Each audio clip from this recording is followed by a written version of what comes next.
हरे कृष्णा, जय श्री हरि। आप सभी को गुरु पूर्णिमा की हार्दिक शुभकामनाएं। आषाढ़ मास की पूर्णिमा को गुरु पूर्णिमा, व्यास पूर्णिमा और वेद व्यास जयंती के नाम से जाना जाता है। गुरु पूर्णिमा के दिन अपने गुरु का आशीर्वाद अवश्य लेना चाहिए। गुरु ही व्यक्ति को अज्ञानता से निकालकर प्रकाश रूपी ज्ञान की तरफ ले जाता है। शास्त्रों के अनुसार इस तिथि पर महर्षि वेद व्यास का जन्म हुआ था।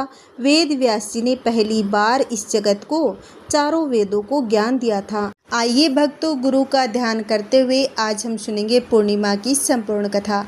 अगर आपको मेरी कथाएं अच्छी लगे तो वीडियो को लाइक करना, चैनल को सब्सक्राइब जरूर करना।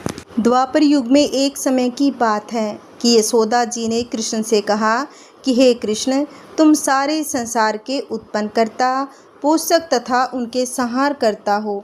आज कोई ऐसा व्रत मुझसे कहो जिसके करने से मृत्यु लोक में स्त्रियों को विधवा होने का भय न रहे तथा यह व्रत सभी मनुष्यों की मनोकामनाएं पूर्ण करने वाला हो।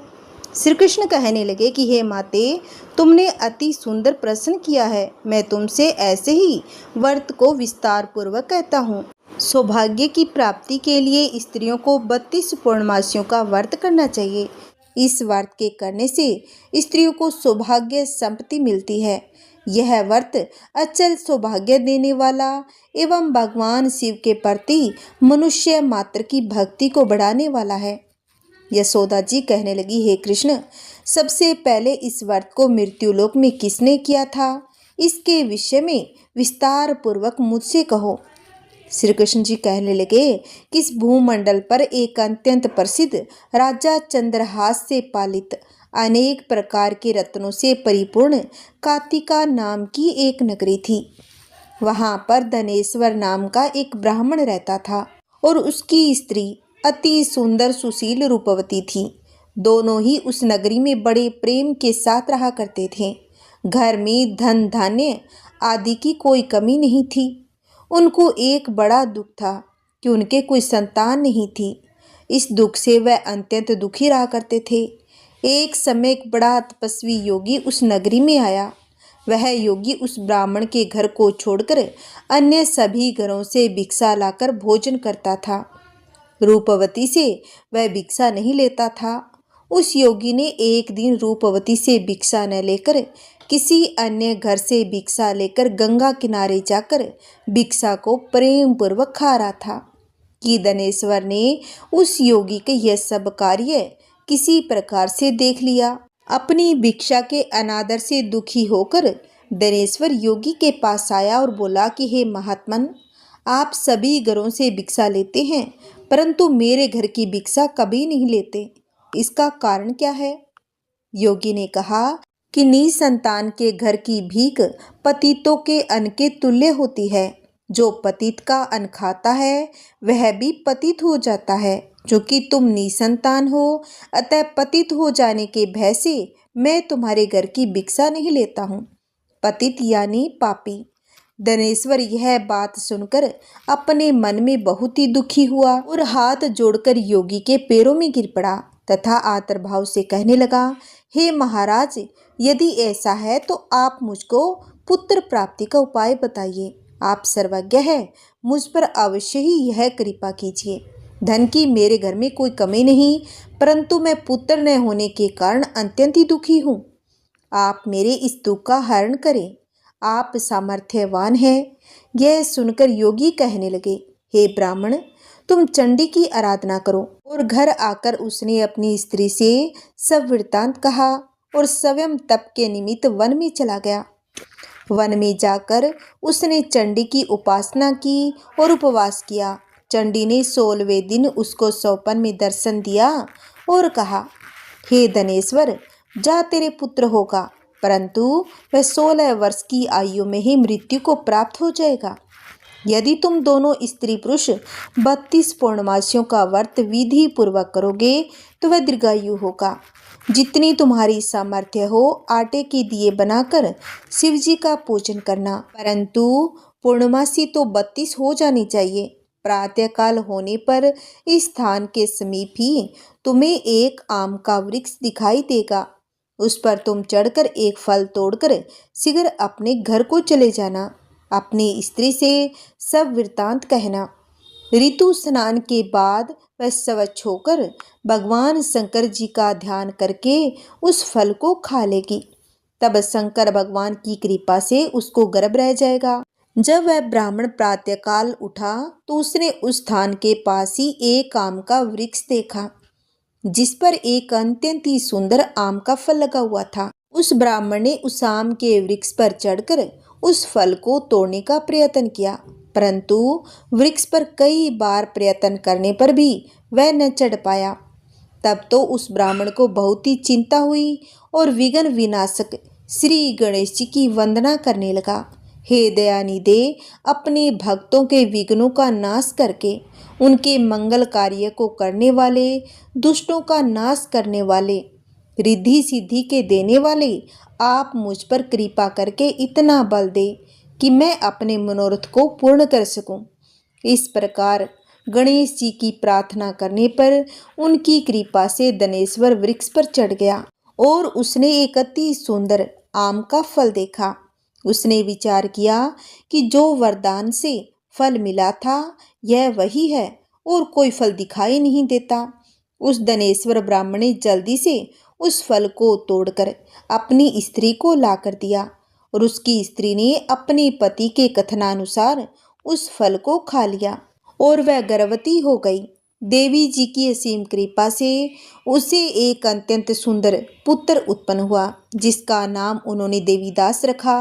माता पिता के हर्ष और शोक के साथ वह बालक शुक्ल पक्ष के चंद्रमा की भांति अपने पिता के घर में बढ़ने लगा। भवानी की कृपा से वह बालक बहुत ही सुंदर, सुशील और विद्या पढ़ने में बहुत ही निपुण हो गया। दुर्गा जी की आज्ञा अनुसार उसकी माता ने 32 पूर्णमासी का व्रत रखना आरंभ कर दिया था, जिससे उसका पुत्र बड़ी आयु वाला हो जाए। 16वां वर्ष लगते ही देवी दास के माता पिता को बड़ी चिंता हो गई कि कहीं उनके पुत्र की इस वर्ष मृत्यु न हो जाए। इसीलिए उन्होंने अपने मन में विचार किया, यदि यह दुर्घटना उनके सामने हो गई तो वे कैसे सहन कर सकेंगे। उन्होंने देवीदास के मामा को बुलाया और कहा, हमारी इच्छा है कि देवीदास 1 साल तक काशी में जाकर विद्या अध्ययन करे। उसको अकेला भी नहीं छोड़ना चाहिए, इसीलिए साथ में तुम चले जाओ और 1 वर्ष के बाद इसको वापस लौटा लाना। सब प्रबंध करके उसके माता पिता ने काशी जाने के लिए देवीदास को एक घोड़े पर बैठाकर उसके मामा को उसके साथ कर दिया। किंतु यह बात उसके मामा या किसी और से नहीं कही। धनेश्वर ने सपत्नी अर्थात अपनी पत्नी के साथ अपने पुत्र की मंगल कामना तथा दीर्घायु के लिए भगवती दुर्गा की आराधना और पूर्णमासियों का व्रत करना आरंभ कर दिया। इस प्रकार बराबर 32 पूर्णमासियों का व्रत पूरा किया। कुछ समय के बाद एक दिन वह दोनों मामा और भांजा मार्ग में रात्रि बिताने के लिए किसी गांव में ठहरे हुए थे। उस दिन उस गांव में एक ब्राह्मण की अत्यंत सुंदरी, सुशीला, विदुषी और गुणवती कन्या का विवाह होने वाला था। जिस धर्मशाला के अंदर वर उसकी बारात ठहरी हुई थी, उसी धर्मशाला में देवीदास और उसके मामा भी ठहरे हुए थे। संयोगवश कन्या को तेल आदि चढ़ाकर मंडप आदि का कृत्य किया गया तो लगन के समय वर को धनुर्वात हो गया। तत्पश्चात वर के पिता ने अपने कुटुंबियों से परामर्श करके निश्चय किया, यह देवीदास अपने पुत्र जैसा ही सुंदर है, मैं इसके साथ ही लगन करा दूं और बाद में विवाह के अन्य कार्य मेरे लड़के के साथ हो जाएंगे। ऐसा सोचकर वह देवीदास के मामा से जाकर बोला कि तुम थोड़ी देर के लिए अपने भांजे को हमें दे दो, जिसे विवाह के लगन का सब कृत्य सुचारू रूप से हो सके। तब उसका मामा कहने लगा कि जो कुछ भी मधुपरक आदि कन्यादान के समय वर को मिले वह सब हमें दे दिया जाए, तो ही मेरा भांजा इस बारात का दूल्हा बनेगा। यह बात वर के पिता ने स्वीकार कर ली और इस तरह से देवीदास का विवाह उस कन्या के साथ हो गया। पत्नी के साथ वह भोजन न कर सका और अपने मन में सोचने लगा कि न जाने कैसी स्त्री होगी, वह एकांत में इसी सोच में गर्म निश्वास छोड़ने लगा तथा उसकी आंखों में आंसू भी आ गए। तब वधू ने पूछा कि क्या बात है, आप इतने उदासीन व दुखी क्यों हो रहे हो। तब उसने सब बातें जो वर के पिता व उसके मामा में हुई थी उसको बतला दी। तब कन्या कहने लगी, यह ब्रह्मा विवाह के विपरीत हो कैसे सकता है। देव, ब्राह्मण और अग्नि के सामने मैंने आपको ही पति बनाया है, इसीलिए आप ही मेरे पति हैं। मैं आपकी ही पत्नी रहूंगी, किसी अन्य की कदापि नहीं। तब देवीदास ने कहा, ऐसा मत करिए, क्योंकि मेरी आयु बहुत ही कम है। मेरे बाद आपकी क्या गति होगी, इन बातों को अच्छी तरह विचार लो। परंतु वह दृढ़ विचार वाली थी, बोली कि जो आपकी गति होगी वही मेरी गति होगी। हे स्वामी, आप उठिए और भोजन करिए, आप निश्चय ही भूखे होंगे। इसके बाद देवीदास और उसकी पत्नी दोनों ने भोजन किया तथा शेष रात्रि वे सोते रहे। प्रातःकाल देवीदास ने अपनी पत्नी को 3 नगों से जड़ी हुई एक अंगूठी दी और एक रुमाल दिया और बोला, हे प्रिय, इसे लो और संकेत समझकर शिथिर चित्त हो जाओ। मेरा मरण और जीवन जाने के लिए एक पुष्प वाटिका बना लो, उसमें सुगंधित वाली एक नवमल्लिका लगा लो, उसको प्रतिदिन जल से सिंचा करो और आनंद के साथ खेलो कूदो तथा उत्सव मनाओ। जिस समय और जिस दिन मेरा मरण अंत होगा ये फूल सूख जाएंगे। जब ये फिर से हरे हो जाएं तो जान लेना कि मैं जीवित हूँ। यह बात निश्चय करके समझ लेना, इसमें कोई संशय नहीं है। यह समझाकर वह वहाँ से चला गया। प्रातःकाल होते ही वहाँ पर गाजे बाजे बजने लगे। जिस समय विवाह के कार्य समाप्त करने के लिए वर तथा सब बाराती मंडप में आए तो कन्या ने वर को भली प्रकार से देखकर अपने पिता से कहा, यह मेरा पति नहीं है, मेरा पति तो वही है जिसके साथ रात्रि में मेरा पाणी ग्रहण हुआ था। इसके साथ मेरा विवाह नहीं हुआ। यदि यह वही है तो बताए कि मैंने इसको क्या दिया। मधु परक और कन्यादान के समय जो मैंने आभूषण दिए थे उन्हें दिखाए तथा रात में मैंने क्या गुप्त बातें कही थी वह सब सुनाए। पिता ने उनके कथनानुसार वर को बुलवाया। कन्या की यह सब बातें सुनकर वह कहने लगा कि मैं कुछ नहीं जानता। इसके बाद लज्जित होकर वह अपना सा मुँह लेकर चला गया। सारी बारात भी अपमानित होकर वहां से लौट गई। भगवान श्री कृष्ण बोले, हे माता, इस प्रकार देवीदास काशी विद्या अध्ययन के लिए चला गया। जब कुछ समय बीत गया तो काल से प्रेरित होकर एक सर्प रात्रि के समय उसको डसने के लिए वहां पर आया। उस विस्तर के प्रभाव से उसके शयन का स्थान चारों ओर से विष की ज्वाला से विषैला हो गया, परंतु वर्तराज के प्रभाव से उसको काट न पाया, क्योंकि पहले ही उसकी माता ने 32 पूर्णिमा का व्रत रख रखा था। इसके बाद मध्याह्न के समय स्वयं काल वहां पर आया।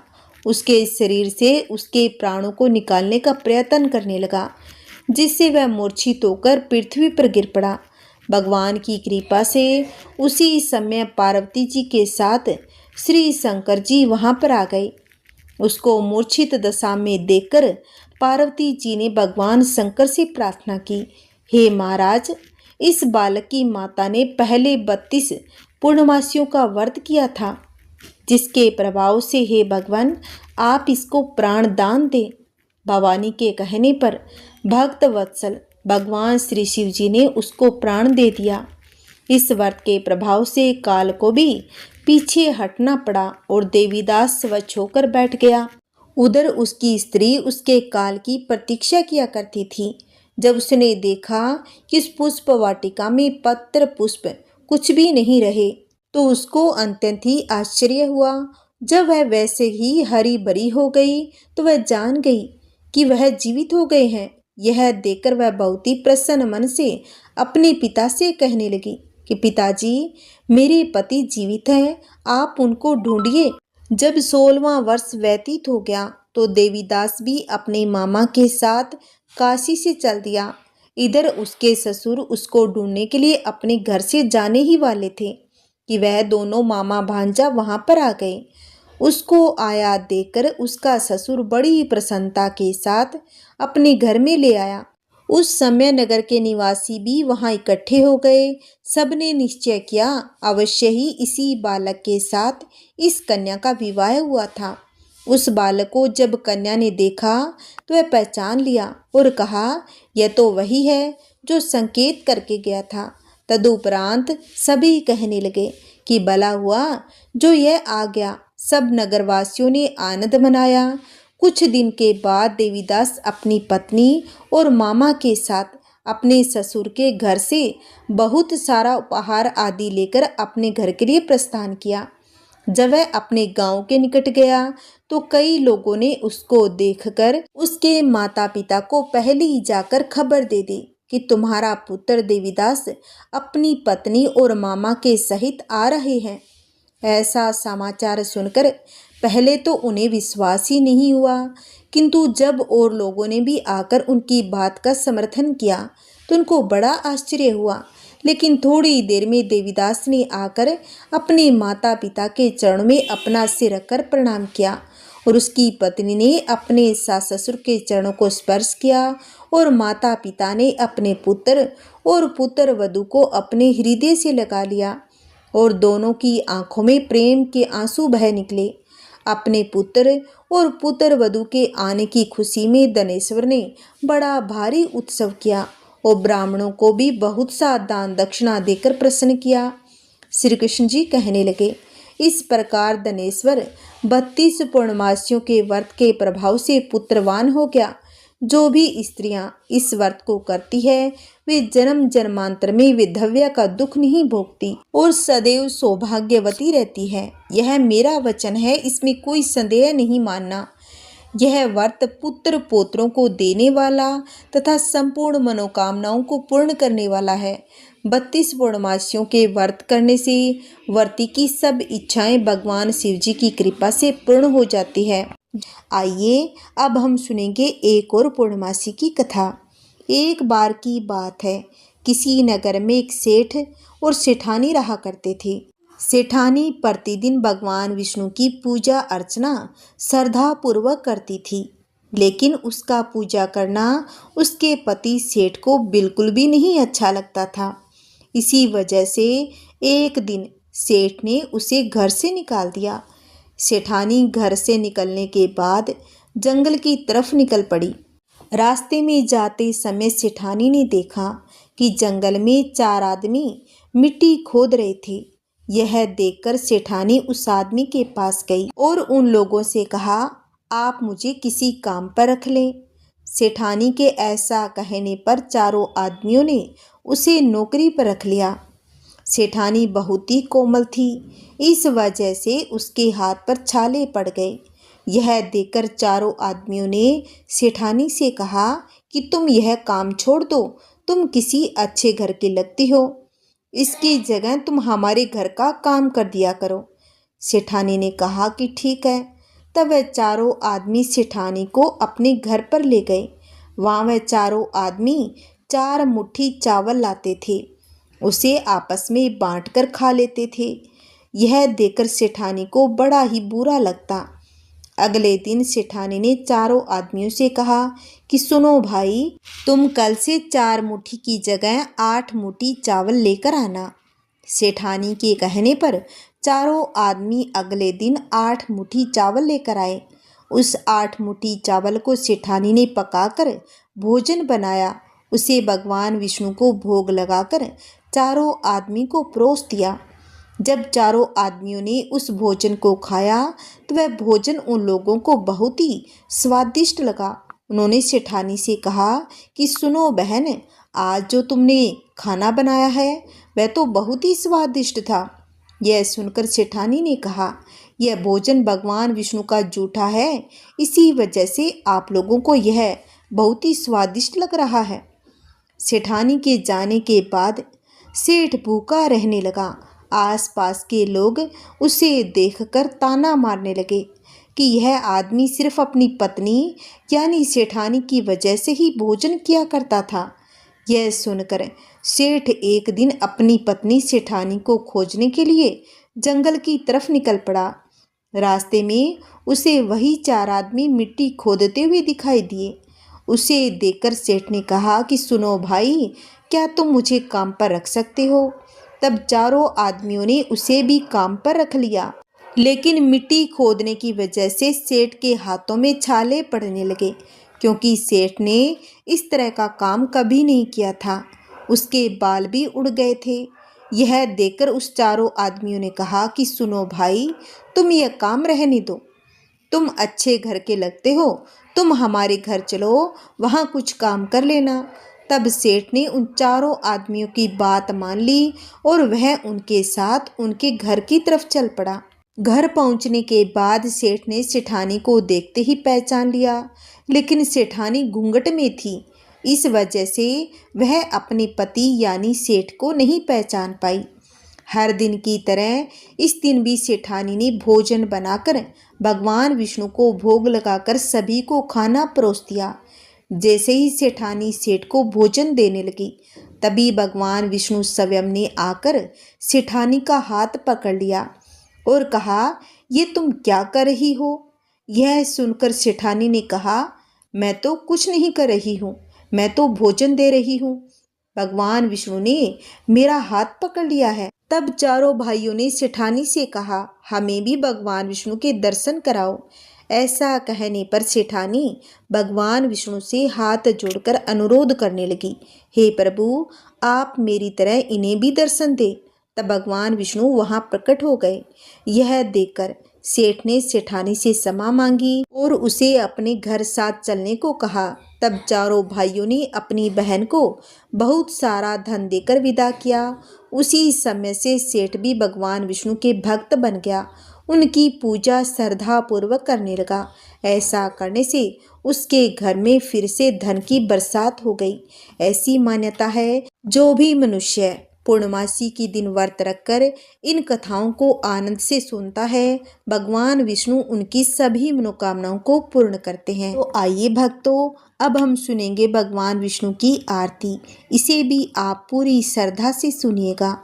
ओम जय जगदीश हरे स्वामी, जय जगदीश हरे। भक्त जनों के संकट, दास जनों के संकट, क्षण में दूर करे। ओम जय जगदीश हरे। जो ध्यावे फल पावे, दुख विन से मन का, प्रभु दुख विन से मन का। सुख संपत्ति घर आवे, सुख संपत्ति घर आवे, कष्ट मिटे तन का। ओम जय जगदीश हरे। मात पिता तुम मेरे, शरण गहूँ मैं किसे की, स्वामी शरण गहूँ मैं किसे की। तुम बिन और न दूजा, तुम बिन और न दूजा, आस करूँ मैं जिसकी। ओम जय जगदीश हरे। तुम पूर्ण परमात्मा, तुम अंतर्यामी, स्वामी तुम अंतर्यामी। पार ब्रह्मा परमेश्वर, पार ब्रह्मा परमेश्वर, तुम सबके स्वामी। ओम जय जगदीश हरे। तुम करुणा के सागर, तुम पालन करता, स्वामी तुम पालन करता। मैं मूर्ख खल कामी, मैं मूर्ख खल कामी, कृपा करो भरता। ओम जय जगदीश हरे। तुम हो एक अगोचर, सबके प्राणपति, स्वामी सबके प्राणपति। किस विधि मिलूं दया मैं, किस विधि मिलूं दया मैं, तुमको मैं कुमति। ओम जय जगदीश हरे। दीन बंधु दुख हरता, तुम ठाकुर मेरे स्वामी तुम ठाकुर मेरे। अपने हाथ उठाओ, अपने हाथ उठाओ, द्वार पड़ा तेरे। ओम जय जगदीश हरे। विष विकार मिटाओ, पाप हरो देवा स्वामी पाप हरो देवा। श्रद्धा भक्ति बढ़ाओ, श्रद्धा भक्ति बढ़ाओ, संतन की सेवा। ओम जय जगदीश हरे। श्री जगदीश्वर जी की आरती जो कोई नर गावे, स्वामी जो कोई नर गावे। कहत शिवानंद स्वामी, कहत शिवानंद स्वामी, सुख संपत्ति पावे। ओम जय जगदीश हरे। स्वामी जय जगदीश हरे। बोलिए श्री विष्णु भगवान की जय, बोलिए माता लक्ष्मी की जय। हरे कृष्णा। अगर आपको मेरी कथाएं अच्छी लगी है तो वीडियो को लाइक करें, चैनल को सब्सक्राइब करें, जिससे आपको आने वाली वीडियो की नोटिफिकेशन मिलती रहेगी। हरे कृष्णा। जय श्री हरि। ओम नमो भगवते वासुदेवाय।